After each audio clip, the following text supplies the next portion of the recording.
representantes militares, reverendo señor cura párroco de San Pedro de Grado, hermano mayor y demás miembros de la Junta de Gobierno de la Cofradía del Santísimo Cristo de la Buena Muerte. Buenas gentes de Grado, amigos y amigas, señoras y señores, hermanos en Cristo todos, paz y bien. Antes de empezar, considero que es obligado dar mi pésame a la familia de don José Antonio González, conocido por todos como Antón, confrade vuestro, fallecido ayer con 85 años. Estoy seguro que le habría gustado estar hoy aquí con nosotros.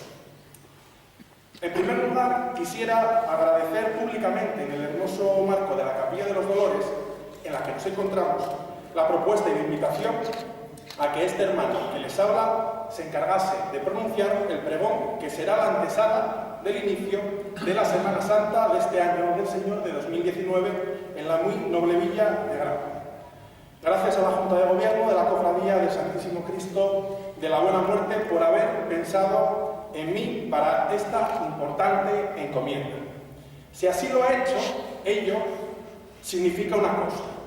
Al margen de mis auténticas cualidades personales, si es que las tengo, o de mi trayectoria personal y pública, ha considerado que reúno las cualidades idóneas para encargarme de pronunciar el pregón de este año. Y siempre emociona sentirse querido, así que vuelvo a reiterar mi agradecimiento y especialmente mi cariño por la Semana Santa y las gentes moscorras. Debo confesarles que antes de comenzar la redacción de este pregón tuve la gran tentación de leer los pregones de mis antecesores, por aquello de tomar un marco de referencia, un modelo de discurso y una disposición concreta para que este fuese, a nivel estilístico, un pregón más de los que se han pronunciado y pronunciarán en la Semana Santa de esta hermosa ciudad de Grado.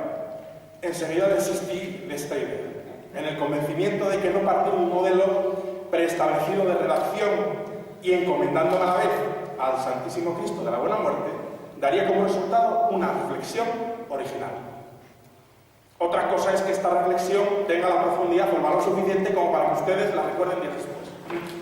Ustedes serán los encargados de juzgarlo. Los que conozcan un poco mi trayectoria lo sabrán, pero para los que no, les diré que llevo varios años encargándome de reflexionar en sendos artículos y tribunas en la prensa de la región y en ocasiones en la de León y Andalucía, la realidad del fenómeno cofrade y de la celebración de la Semana Santa a lo largo de la historia en Asturias y en Gijón, en mi calidad de cronista de la Ilustre Hermandad de la Santa Veracruz de Gijón. Además dirigí, como se comentó antes, el primer ciclo de conferencias Religiosidad Popular y Órdenes Religiosas en Asturias, siglo XVI al XX.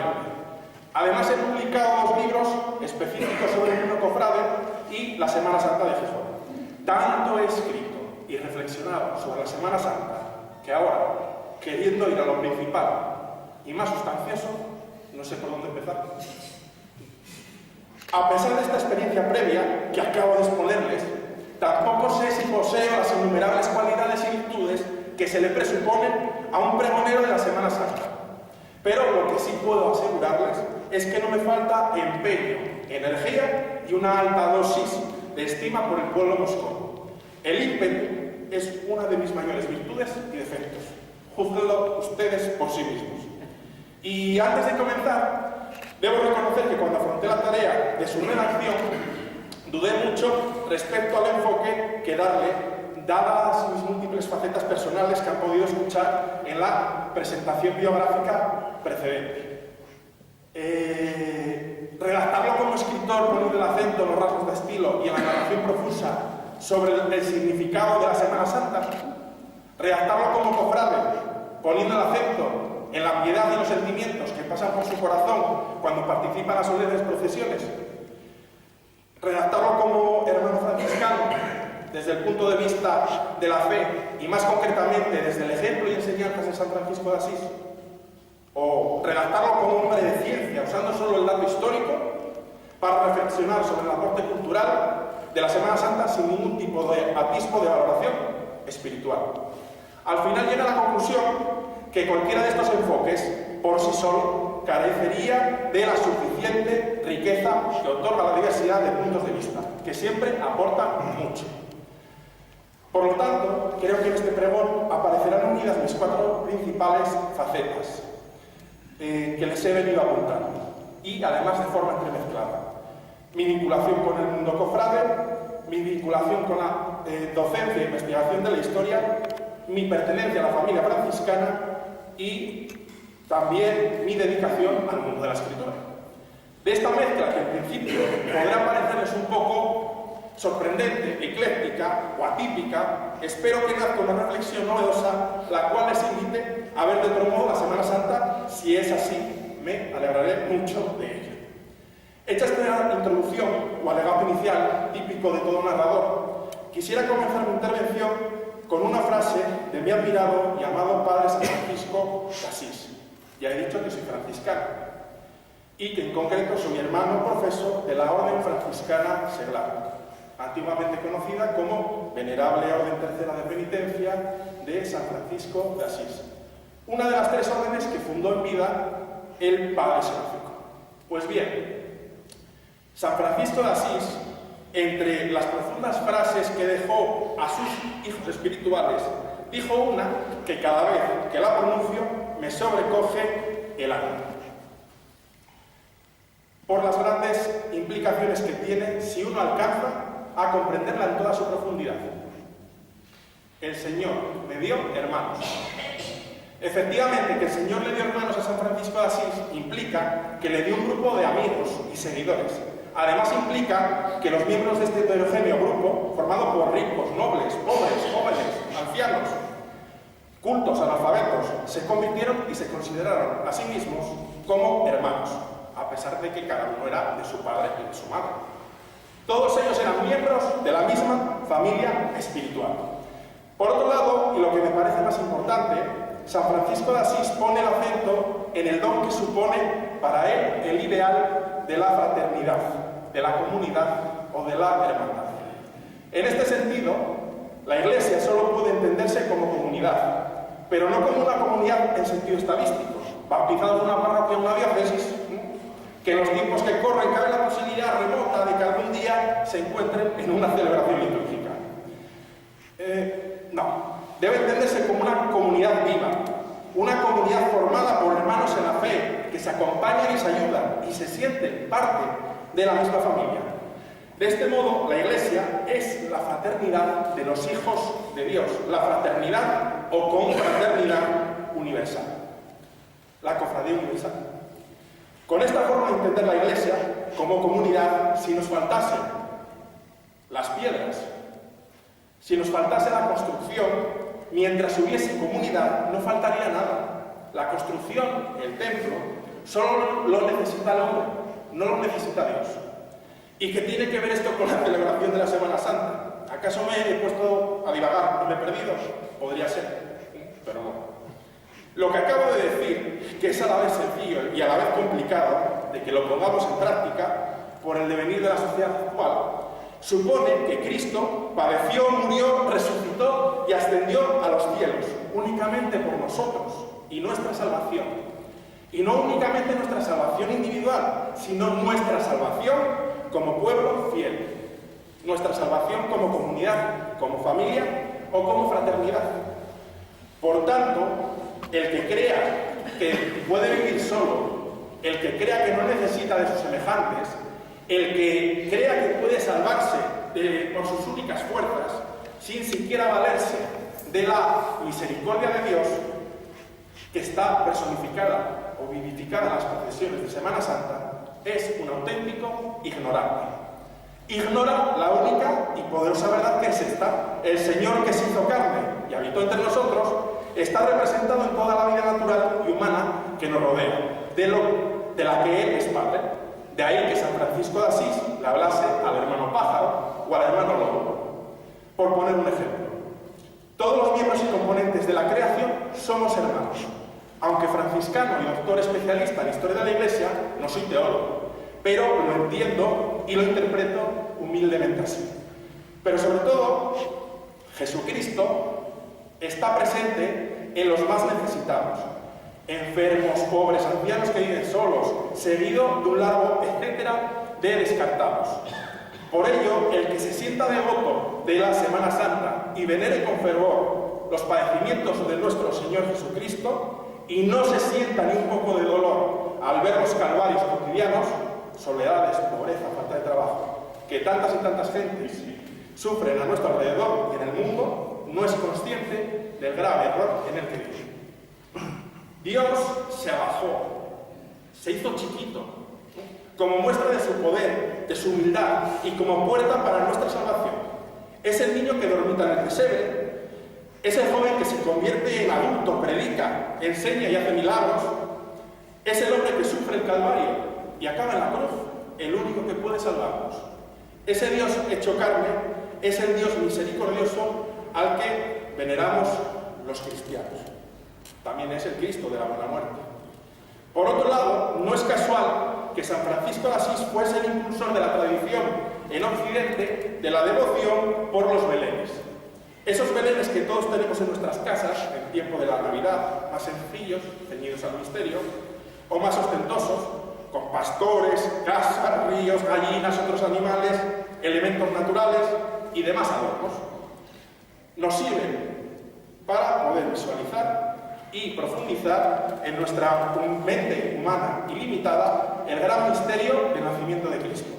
Un Dios todopoderoso que se hizo indefenso en la forma de un niño recién nacido para mostrar su cercanía y misericordia total con nosotros. San Francisco de Asís comprendió lo necesario que era para los cristianos, para todos los pecadores y penitentes, entender mejor el misterio del nacimiento del Señor. Por ello, hizo la primera representación de un Belén viviente en la población de Rimotorto en el año 1209, de la que nos dejó constancia su primer biógrafo, Tomás de Celaya. Por otro lado, San Francisco de Asís fue un gran y ferviente devoto de la pasión, muerte y resurrección de Cristo, en la que hunde sus raíces las celebraciones de Semana Santa, con tantas y solemnes procesiones, así como la institución de cofradías penitenciales desde finales de la Edad Media, que representan la misericordia y la caridad de Dios con nosotros. Como historiador, quisiera ahora aprovechar este instante para hacer unas breves precisiones sobre el surgimiento del fenómeno cofrade cristiano y su desarrollo posterior.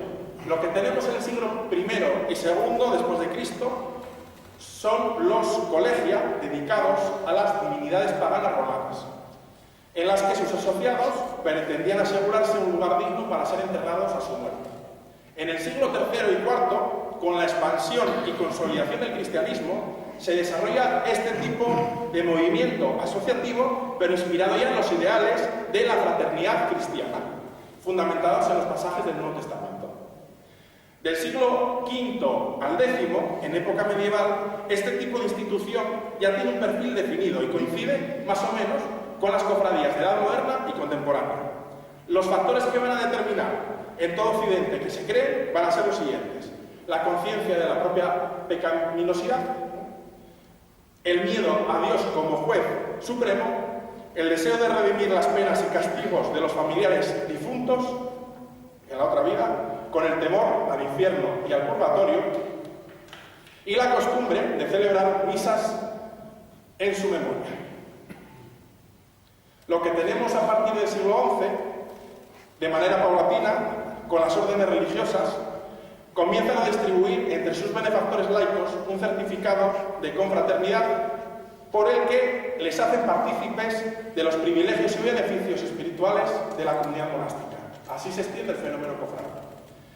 Con el mundo urbano, con la eclosión del mundo urbano en Europa y el auge del artesanado, desde el siglo XIII, transformó las estructuras sociales de Europa.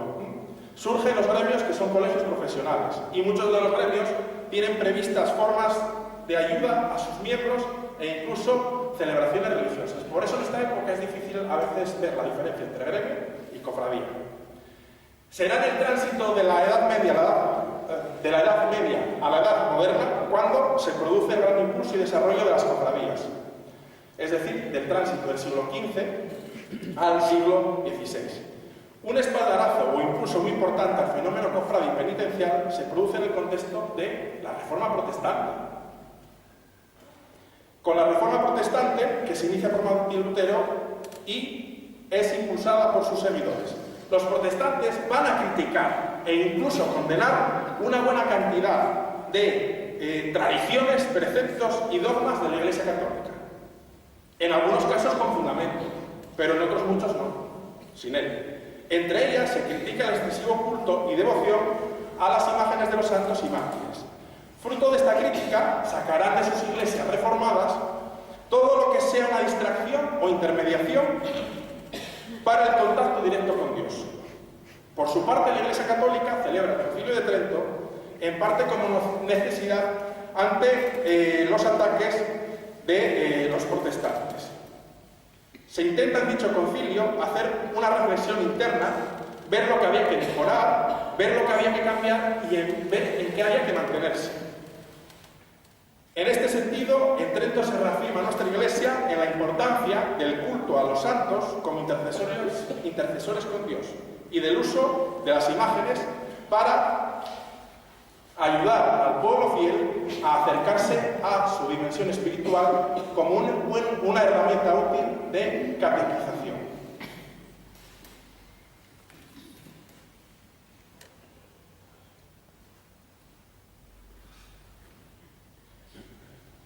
Disculpad. Las imágenes eran indispensables, tenemos que tenerlo en cuenta, para un pueblo que estaba escasamente formado. Apenas sabía leer y escribir. Y esos elementos servían para enseñarles de forma sencilla, cercana y didáctica las verdades de la fe. En Trento también se potencia el establecimiento de las escuelas gratuitas de primeras letras para la enseñanza de los fieles católicos. Por otro lado, también se potencia e impulsa, en el contexto de la celebración de la Semana Santa, las representaciones de los pasajes de la Pasión de Cristo que llegan a alcanzar un gran realce en España, sobre todo en el momento del siglo XVIII. Lo que en un inicio, esto es importante, fue una respuesta por reafirmación ante la crítica de los protestantes, luego se convirtió en una fuerte tradición que trascendió lo espiritual para adentrarse en lo cultural, arraigando fuertemente en diversas regiones españolas y de sus territorios de ultramar. En el caso concreto de los territorios españoles, de América y de Asia, la religiosidad popular, centrada en el establecimiento de cofradías y la realización de procesiones, ayudó en el proceso de evangelización de aquel extenso territorio. Con las imágenes se consiguió que los preceptos evangélicos y los pasajes de la vida de Jesucristo fuesen más fácilmente comprensibles para aquellas poblaciones ajenas a nuestra tradición histórica y cultural. El arraigo de la fe católica fue tan fuerte en aquellos lugares que Hispanoamérica se ha convertido en un gran pulmón para el catolicismo, con un gran número de fieles y de vocaciones a la vida consagrada, que en ocasiones sirven para paliar el despoblamiento de los monasterios y conventos de España y otros países occidentales. En el caso de Asia, nuestra querida Filipinas, a pesar de los avatares políticos que han llevado recientemente a intentar borrar su sentido pasado español, es el gran bastión del catolicismo en dicho continente. El fervor del pueblo filipino se evidencia en el contexto de las celebraciones y procesiones de Semana Santa, en las que participan con auténtica pasión. Por tanto, durante los siglos de la modernidad se fomentó sobremanera la devoción a la pasión de Cristo y a muchos de los acontecimientos y objetos relacionados con la vía dolorosa del Calvario en Jerusalén. En la Corona de Castilla, en el siglo XVII, con la extensión de la religiosidad barroca, se van a potenciar y extienden todas aquellas prácticas de piedad popular, así como el fenómeno cofrade, y se produce una notable fundación de nuevas cofradías, que se observa en el caso asturiano y gijonés, que tanto conozco. Es en este contexto del fomento de la religiosidad popular y del impulso dado a la misma por ciertas órdenes religiosas mendicantes cuando, por ejemplo, nace la Cofradía de la Santa Veracruz de Gijón en el año 1645, fundada por frailes franciscanos de Oviedo. O, un poco tiempo después, en 1673, se funda por los franciscanos de Avilés la Venerable Orden Tercera de Penitencia de San Francisco de Asís de Gijón, en la parroquia de San Pedro Apóstol, al frente de la cual, y de manera ininterrumpida, ha habido más de 200 ministros que se han ido sucediendo llevando un testimonio del carisma franciscano a la sociedad gijonesa, hasta llegar el momento presente en el que yo me encuentro al servicio de mis hermanos. La primera, la Santa Veracruz, en su vertiente de asociación de fieles, y la segunda, la Venerable Orden Tercera de Penitencia, en calidad de comunidad terciaria franciscana, ayudaron y ayudan a impulsar en el caso gijonés la devoción a la pasión de nuestro Señor y al seguimiento del Evangelio como norma de vida. En España, con el avance de la Ilustración y el deseo de la corona de controlar a la Iglesia y la religiosidad popular, desde mediados del siglo XVIII se produce una caída notable del fenómeno cofrade. Es una crisis que llega para no irse y que se agudiza en el siglo XIX, al sumarse los grandes avatares políticos, sociales y militares de dicho siglo, como lo suponen, por ejemplo, la guerra de independencia, las guerras carlistas o también los fuertes procesos de desamortización que tanto daño hicieron a la Iglesia. Esta crisis llega a sus mayores cotas en las primeras décadas del siglo XX, con la atomización y las fuertes tensiones sociales fruto de los grandes conflictos internacionales, las guerras mundiales y nacionales, la Guerra Civil Española. Por ejemplo, en el caso gijonés, en el año 36 se quema la iglesia parroquial de San Pedro Apóstol de Gijón y arden todas las históricas imágenes de la Semana Santa de la ciudad. Las procesiones, que no salían desde el año 34, solo se pueden recuperar en el año 38, en la que se sale a procesionar, y esto es interesante, con las imágenes prestadas por la Real Cofradía del Santísimo Sacramento de Minerva y de la Santa Veracruz de León, las cuales fueron enviadas y devueltas en ambulancia. Después de este análisis histórico de las raíces y la evolución del fenómeno cofrade, vuelvo al hilo argumental que dejé.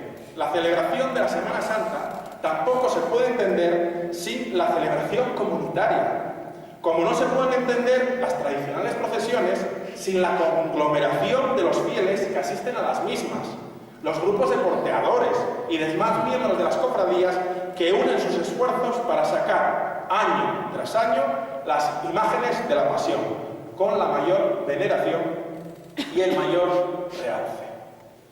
Solo en comunidad puede entenderse el fenómeno cofrade, el cristianismo y más precisamente el catolicismo. Somos una comunidad de fe que debe desarrollarse, evolucionar y sentir de manera conjunta. Somos un mismo corazón. La crisis del catolicismo, del tránsito al siglo XXI, se ha debido, entre otros factores, y en mi humilde opinión siempre, al haber olvidado el carácter comunitario de la Iglesia. Cuanto más individualistas somos, cuanto más nos creemos que podemos ser católicos, que viven en total autonomía en sus casas, recibiendo los sacramentos de manera aislada e intentando también no tener que tratar demasiado con el prójimo, que para eso tenemos las redes sociales, para tratarlo con cierta distancia. En este proceso de aislamiento de los cristianos, más vacía se queda la Iglesia, menos sentido de pertenencia hay y más aumenta la crisis de la misma. Creo que en este contexto que vivimos se hace patente la importancia de las manifestaciones religiosas comunitarias, como son las procesiones de la Semana Santa de grado y de tantas y tantas villas, ciudades y pueblos que hay en el mundo católico. Como tradición cultural, la celebración de la Semana Santa tiene un gran valor que trasciende a toda la sociedad y que no tiene que ver con creencias personales. Pero hay que tener en cuenta que si no se tiene presente su componente espiritual y religioso, se la vacía por completo de su sentido último y se olvida lo que se celebra, que lo que se celebra es la misericordia y la absoluta caridad de Dios que entregó a su Hijo para la salvación de todos los hombres. En cada Semana Santa agradecemos a Dios su misericordia y recordamos la pasión, muerte y resurrección de Cristo, Dios hombre, de manera comunitaria. Con todo, quisiera manifestar que, a pesar de mi aprecio personal por también el gran valor artístico de los pasos e imágenes de las procesiones de la Semana Santa y de su valor espiritual para ayudarnos a conmocionarnos y vivificar la pasión de nuestro Señor, no podemos olvidarnos que por mucho que nos ayuden o por arraigadas que estén en nuestras tradiciones, no son lo fundamental. Dicho de otro modo, no son el objetivo, son un medio o un cauce para llegar al fin.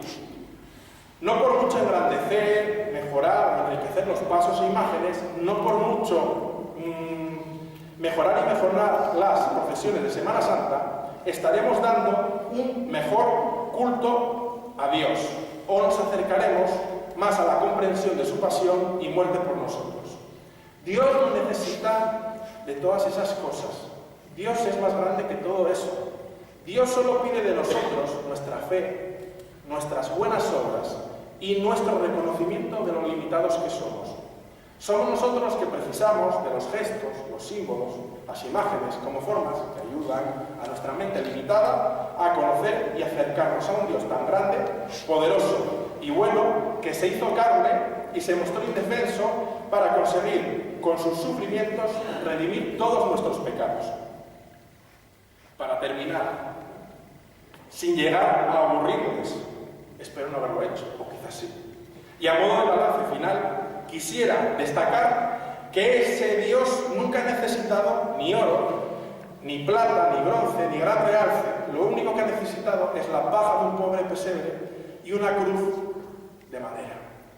Lo único que verdaderamente nos ha pedido, aunque lo olvidemos en ocasiones y en otras nos cueste asumirlo, por el compromiso radical que supone, es que prestemos atención a los calvarios cotidianos de las personas que nos rodean, conocidas o no, porque Él está en todos aquellos que han sufrido, sufren o sufrirán. Si esto último que he expuesto queda en sus mentes como reflexión profunda de la Semana Santa que vamos a vivir en grado, en este año 2019 me daré por más que satisfecho. Gracias una vez más a la Cofradía del Santísimo Cristo de la Buena Muerte por haberme invitado a pronunciar este pregón de la Semana Santa de Grado. Una ciudad a la que cada día me siento más profundamente unido y hermanado. Un abrazo fraterno a todos.